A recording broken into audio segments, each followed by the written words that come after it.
ఓం శ్రీ గురుభ్యో నమ. అందరికీ నమస్కారం. I welcome you all to this third video.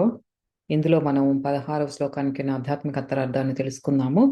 అయితే మనం 14వ శ్లోకంలో ఆ పరమాత్మ ఆయన నేను కర్తని కాను, ఎవరితోనూ నేను ఏమి చేయించట్లేదు, ఆ ప్రకృతి స్వభావం ప్రకారమే అంతా జరుగుతోంది, అదే ప్రవర్తమానం అవుతోంది అని చెప్తున్నారు 14వ శ్లోకంలో. 15వ శ్లోకంలోనేమో ఆయన ఎవరి పాపాన్ని కాని పుణ్యాన్ని కాని నేను గ్రహింపను, అజ్ఞానం చేత వివేకం కప్పబడింది కాబట్టి అటువంటి అవివేకులు చేయించుచున్నాను, చేస్తున్నాను, భుజిస్తున్నాను, భుజింప చేస్తున్నాను అని మోహాన్ని పొందుతున్నారు మీరు. అంటే నేనే చేస్తున్నాను అన్న కర్తృత్వాభిమానంతో ఉంటున్నారు, కానీ మీ పాప పుణ్యాలకి నాకు బాధ్యత లేదు అని మనకి 15వ శ్లోకంలో చెప్పారు. And that is very profound. ఎందుకంటే భక్తి మార్గంలో ఉన్న వాళ్ళకి అదంతా కూడా, అంటే భక్తి అనేది ఆ deep love and Shraddha, faith, లోపల విశ్వాసం అనేది చాలా ఉంటుంది. అది భక్తి అంటే.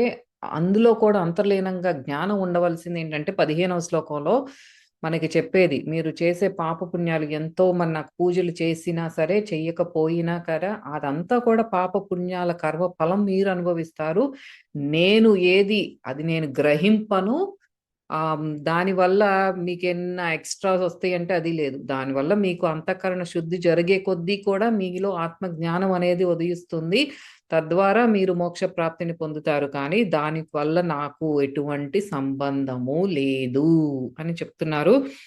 నెక్స్ట్ మరి 16వ శ్లోకంలో ఏం చెప్తున్నారో తెలుసుకునే ముందు మనం సాయి మేడంని ఇన్వైట్ చేసుకుని శ్లోకం పాడించుకుందాము.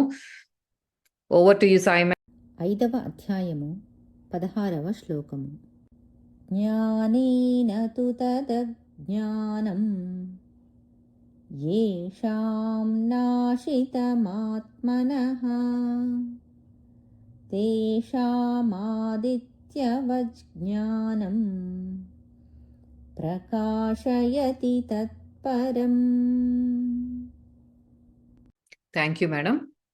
ఇక్కడ మరి ఇంతకు ముందు చెప్పారు కదా, దానికి పాపము కానీ పుణ్యం కానీ ఇది మీరు చేసుకున్నదే, మీ ప్రకృతి స్వభావం బట్టి నేను చేస్తున్నాను అన్నారు. కాబట్టి ఆ అజ్ఞానం చేత మీ వివేకం కప్పబడింది, అందుకే మీరు అట్లా ఆ మోహం అనేది వస్తుంది, నేను చేస్తున్నాను అన్నారు. ఎందుకంటే జ్ఞానం అజ్ఞానంతో కప్పబడింది అన్నారు.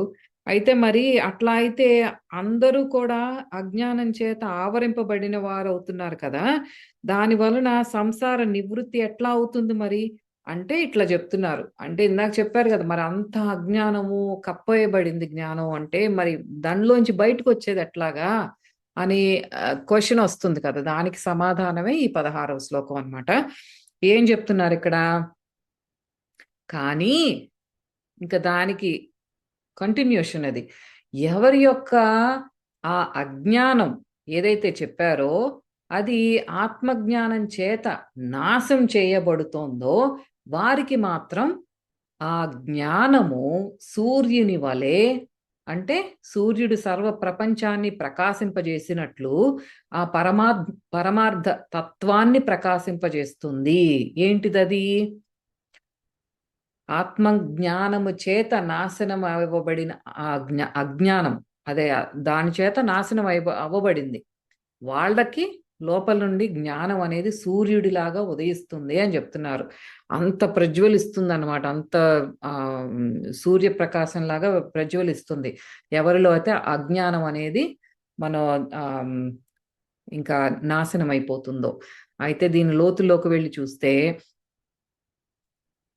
ఇదే మనం ఇందాక చెప్పుకున్నాం కదా, మనలో ఉన్న పంచకోశాలు ఇవన్నీ అజ్ఞానపు పొరలు, అవన్నీ కూడా ఆత్మజ్ఞానం చేత మనం ఎప్పుడైతే నిర్మూలించబడతాయో అప్పుడే ఆ పరమాత్మ యొక్క దివ్య ప్రకాశంలో అహం బ్రహ్మస్మి, అంతా ఉన్నది నేనే అన్న ఆ స్వ అనుభవం, అంటే మనకే అనుభూతి చెందగలుగుతాం అన్నమాట. మన చైతన్యం పరమాత్మ దివ్య చైతన్యంతో లయమైపోతుంది ఆ ఫైనల్ స్టేట్లో. అప్పుడు ఆ ఎన్లైటెండ్, ఆ జ్ఞాన ప్రకాశంతో ఉన్న వాళ్ళు, ఆ నిర్వాణ పథానికి చేరుకున్న వాళ్ళ గురించి ఇక్కడ చెప్తున్నారు. తేషాం ఆదిత్యవత్ జ్ఞానం ప్రకాశయతి తత్పరం అని.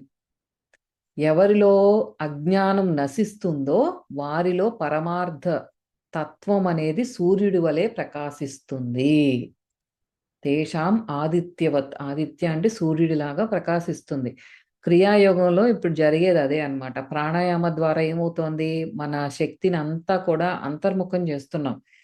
దానిని భ్రుకుటి దగ్గర, భ్రూమధ్యం దగ్గర మనం కేంద్రీకరించినప్పుడు అక్కడ జ్యోతి దర్శనం కలుగుతుంది. అట్లా చేయగా చేయగా ఎలా నాడి శుద్ధి జరిగి అంతా మనకి సుషుమ్న ద్వారా మనకి భ్రుకుటి దగ్గర అక్కడ కేంద్రీకృతం అవుతుంది. ఎట్లా అయితే సూర్యోదయ సమయాన సూర్యుడు ఉదయించినప్పుడు అప్పటి వరకు కూడా రాత్రంతా చీకటి ఉంది.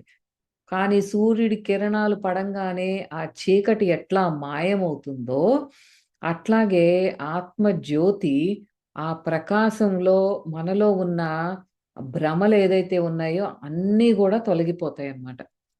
చిదాకాశం అనే ఆ తెరపై ఇప్పటి వరకు ఉన్న ఈ ఇంద్రియాలు, ఇంద్రియ వ్యామోహాలు అనే చిత్రాలు ఏవైతే ఆడుతున్నాయో ఆ స్క్రీన్ మీద అవన్నీ కూడా, ఆ చిత్రాలన్నీ కూడా కనుమరుగైపోతాయి.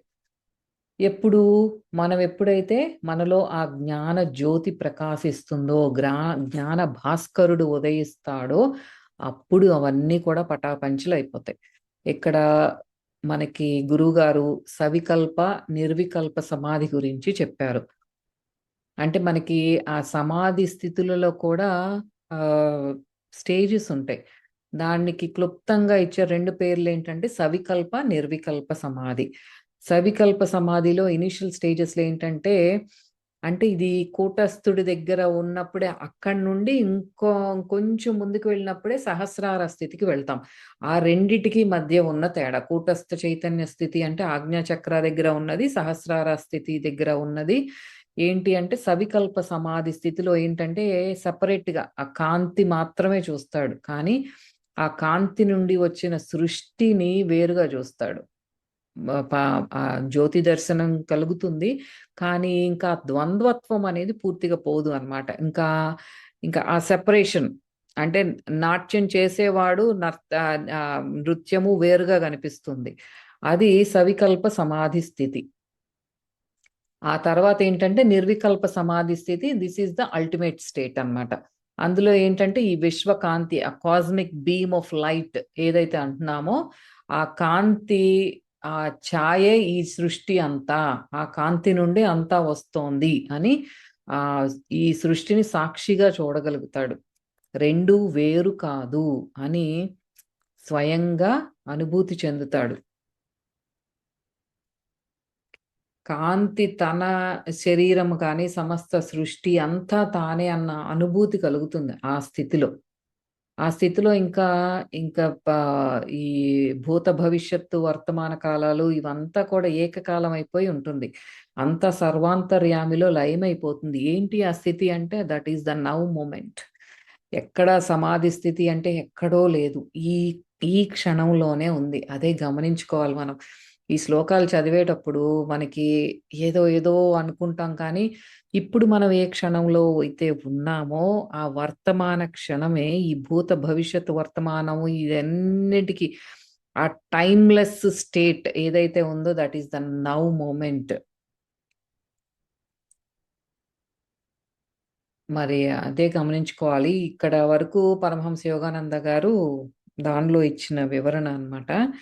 అంటే నౌ మూమెంట్ కాదు గానీ అంతకు ముందు వరకు ఏదైతే చెప్పానో మనం ఇదంతా లయమైపోయి అంతా సర్వాంతర్యామిలో లయమైపోతాము అని చెప్పారు.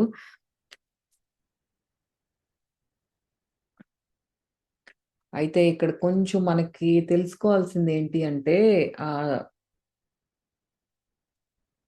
ఆ డార్క్‌నెస్ అనేది ఉంది. సరే మన లోపల ఎంతో అజ్ఞానం ఉంది. కానీ అంతకుముందు ఫస్ట్‌లో కూడా చెప్పాను. మనం ఈ అధ్యాయం మొదలుపెట్టుకున్నప్పుడు మనకి ఒక పాత బూత్ బంగ్లా ఒకటుంది. 100 ఏళ్ల నుంచి అట్లాగా పడుంది. అదంతా అంధకారం. ఒక్క లైట్ గూడా లేదు. కానీ అందులోకి వెళ్లి ఒక చిన్న మ్యాచ్ బాక్స్ ఎలిగించాం. మ్యాచ్ బాక్స్‌కి అంత చిన్న అగ్గిపెట్టెలో నుంచి అగ్గిపుల్లకి అంత కాంతేం రాదు. కానీ అక్కడున్న ఒక చిన్న స్పార్క్ ఆఫ్ కొద్దిగా కాంతొస్తుంది దానికి. అది మనల్ని కొంచెం ఒక లైట్ స్విచ్ ఆన్ చేసే వరకు పనికొస్తుంది.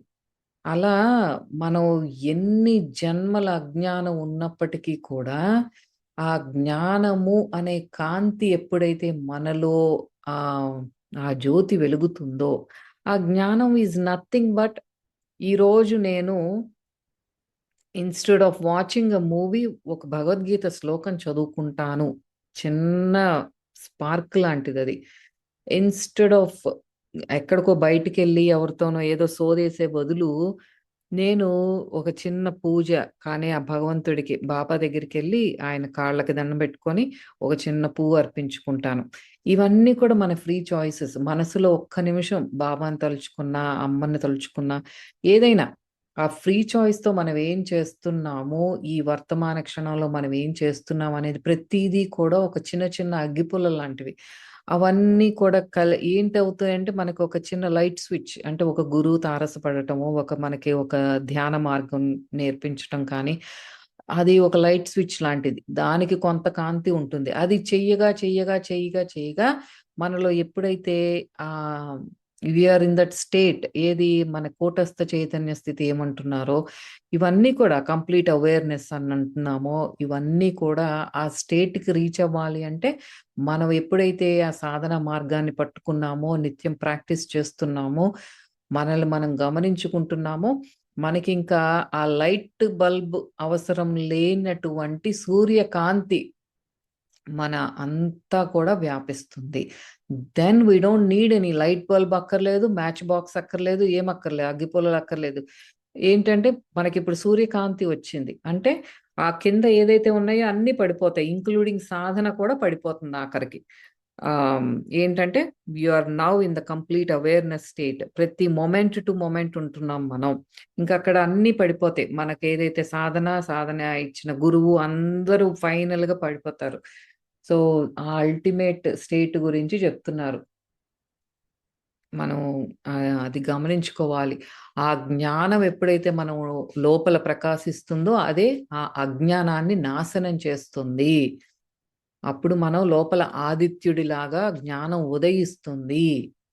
అదే మనకి చెప్పేది. మనం చేసే ప్రతి ప్రయత్నము అటువంటిదే. ఒక చిన్న చిన్న అగ్గిపుల్లలు లాంటివే లైట్ స్విచ్ ఇస్తే బల్బ్ లాంటిదే అన్నమాట.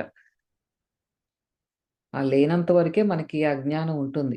కానీ ఇక్కడ మనకి తెలుసుకోవాల్సిందేంటంటే to get to that point of Buddha state, awakened state, enlightened state, nirvana ఏదన్నా ఏ పేరు పెట్టుకున్న ఆ స్టేట్‌కి రావాలంటే మనం ఫాలో అవ్వాల్సిన 3 సూత్రాలేంటంటే, మనలో ఒక సంకల్పం అనేది ఉండాలి. ఒక విల్ పవర్ అనేది ఉండాలి. ఫ్రీ విల్‌తో చాయిస్ తీసుకున్నప్పటికీ కూడా అది విల్ పవర్‌గా మారాలి.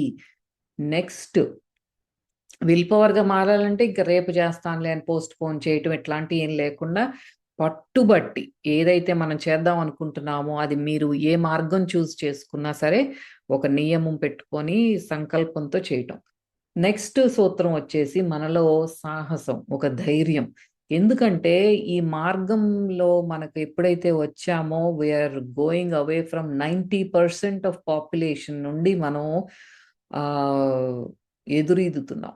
ఈ సామాన్య ప్రజలు 90% ఉంటే లెస్ థాన్ 10% స్పిరిచ్యువల్ పాత్‌లో కానీ దానికి వ్యతిరేకంగా వెళ్తాం. ఇప్పటి వరకు ఏదైతే ఇంపార్టెంట్ అనుకున్నామో ఇంకా ఈ బాహ్య జగత్తుకి ఆహ్, ఉన్నటువంటివన్నీ కూడా మనకి అన్నీ అన్‌ఇంపార్టెంట్‌గా కనిపిస్తాయి. ఇయన్నీ డబ్బు సంపాదించటం మీద వీటన్నిటి మీద ఆ వ్యామోహం తగ్గి మనకి డిఫరెంట్‌గా కనిపిస్తాం మనం. మన చుట్టూ ఉన్న వాళ్ళకి. దాన్ని ఫేస్ చేయటానికి మనలో సాహసం, కరేజ్ అనేది కావాలి. నీకు కరెక్ట్ అనిపించింది అందరూ వద్దన్నా సరే చెయ్యి. I repeat this. నీకు ఇది కరెక్ట్ అనిపిస్తోంది. ధర్మంగా అనిపిస్తోంది. But everybody around you are saying don't do this. అన్నా సరే listen to your inner voice. నీ ఇన్నర్ వాయిస్ మాట విని నీకు కరెక్ట్ అనిపించినప్పుడు ధైర్యంగా ముందుకు వెళ్లి ఆ పని చెయ్యి. తప్పు అనేది అందరూ చెయ్యమన్నా నువ్వు చెయ్యవద్దు. నీకోసం నువ్వు నిలబడు. That healthy ego is very important. నిన్ను నువ్వు కాపాడుకునే ఆ హెల్దీ ఈగో అనేది వెరీ ఇంపార్టెంట్ ఈ జగత్తులో ఉండటానికి. గుర్తుపెట్టుకో. I'm telling this to everybody who is listening. మన ఆధ్యాత్మికంగా ఉన్నాం కాబట్టి అందరికీ బెండ్ అయిపోయి, బోడౌన్ అయిపోయి ఒక మాస్క్ వేసుకోవద్దు. మంచితనం అన్న మాస్క్ వేసుకోవద్దు దయచేసి. లోపల ఒకలాంటి ధైర్యం రావాలి. స్పిరిచువల్ పాత్ లో ఉన్న ప్రతి ఒక్కళ్ళకి, ఈ మార్గంలో ఉన్న ప్రతి ఒక్కళ్ళకి ఒక పులిబిడ్డల్లాగా ఉండాలి. You should be roaring like a lion, not like ఒక చిన్న ఎలుక పిల్లలాగా కాదు. మన లోపల అంత ధైర్యం రావాలి, మాట బయటికి రావాలి. ఎస్పెషల్లీ ఆడపిల్లలకి చెప్తున్నాను, ఎవరైతే ఆడపిల్లలు వింటున్నారో 20s లో ఉండుండొచ్చు, మీరు 30s లో ఉండుండొచ్చు, 40s లో ఉండుండొచ్చు. Just be who you are. ఎవరిని కూడా don't let anybody take you for a ride. ఆడవాళ్ళని చులకనగా చేయటం కానీ, ఒక వీక్లింగ్స్ లాగా చూడటం కానీ చాలా జరుగుతుంది మన సొసైటీలో. ఈవెన్ దో ఇప్పుడు మార్పు వస్తున్నప్పటికీ కూడా ఆ మార్పు నాకైతే అది హెల్దీ మార్పు లాగా అనిపించట్లేదు. ఎందుకంటే వీళ్ళు చేసేది ఏంటంటే ఇప్పుడు మాకంటూ ఒక మీ టైం కావాలి, మాకు ఏంటి సెపరేట్ ఉమెన్ రైట్స్. నా మొహం అదంతా ఏం కాదు. అందులో ధైర్యం కంటే కూడా నాకు ఇన్సెక్యూరిటీ ఎక్కువ కనిపిస్తుంది. That is not the true. నువ్వు ఆ తప్పు చెయ్యకుండా నిన్ను నువ్వు నిలబెట్టుకో. You don't have to scream, you don't have to bark, you don't have to do anything. కానీ నీలో ఉన్న ధైర్యం పక్కనాడి నోరు మోయిస్తుంది. ఆ ధైర్యంగా నిలబడు, నీకు నువ్వు నిలబడు. ఎవరిని కూడా